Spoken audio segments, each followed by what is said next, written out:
नमस्कार दोस्तों, मैं देवेंद्र कुमार मौर्य स्वागत करता हूं आप सभी का आपके अपने YouTube चैनल सृष्टि कंपटीशन क्लासेस में। कल जो हमारी चर्चा चल रही थी संवैधानिक विकास पर, उसमें हमने 1773 का रेगुलेटिंग एक्ट और 1784 का पिट्स इंडिया एक्ट पढ़ा था। जो भी महत्वपूर्ण पॉइंट थे और जहां से प्रश्न बनना संभव था उन पर हमने कल चर्चा कर ली थी। और आज हम देखेंगे इसी क्रम में 1833 का चार्टर अधिनियम।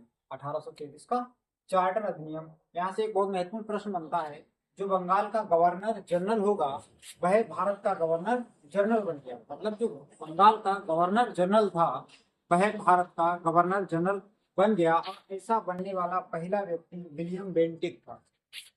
गवर्नर जनरल बनने वाला पहला व्यक्ति यानी भारत का गवर्नर जनरल बनने वाला पहला व्यक्ति जो था वह विलियम बेंटिक था। और मद्रास व मुंबई, ठीक है का, ये बंगाल का था। मद्रास व मुंबई के जो गवर्नर थे उनकी विधायी शक्तियां छीन ली गई।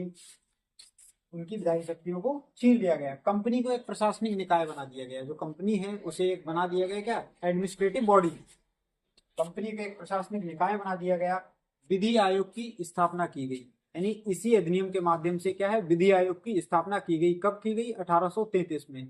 और विधि आयोग का जो पहला सदस्य बना वह था लॉर्ड मैकाले। कौन था? Lord Macaulay. यानी विधि आयोग की स्थापना की गई कब? 1833 में। इसका जो अध्यक्ष था पहला वह था लॉर्ड मैकाले। यहाँ से जो भी पॉइंट महत्वपूर्ण थे उन पर चर्चा हो गई। अब हम देखेंगे 1853 का चार्टर अधिनियम।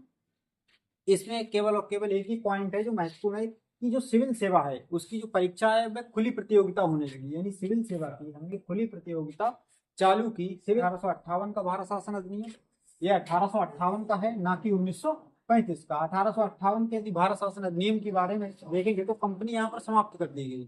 देखिएगा पिछले में क्या था, कंपनी को एक प्रशासनिक निकाय बना दिया गया, जबकि यहाँ कंपनी को समाप्त कर दिया गया। यानी 1858 का जो भारत शासन अधिनियम था उसमें कंपनी को समाप्त कर दिया गया।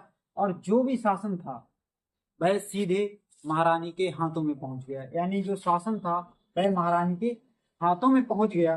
और जो गवर्नर जनरल था अब से भारत का वायसराय कहलाएगा। यानी जो भारत का गवर्नर जनरल होगा वह अब भारत का वायसराय कहलाएगा। प्रणाली का अंत हो गया और एक नया पद सृजित किया हमने, राज्य सचिव का। एक नए पद का सृजन किया गया, राज्य सचिव, जो कि ब्रिटिश कैबिनेट का सदस्य होगा। सीधे सीधे कौन सी कैबिनेट का? ब्रिटिश कैबिनेट का सदस्य होगा। और संपूर्ण भारत की जो भी प्रशासनिक शक्तियां होंगी वह उसके हाथ में होंगी। और दूसरी सबसे बड़ी बात यह है राज्य सचिव की, जो राज्य सचिव है वह ब्रिटिश संसद के प्रति उत्तरदायी होगा।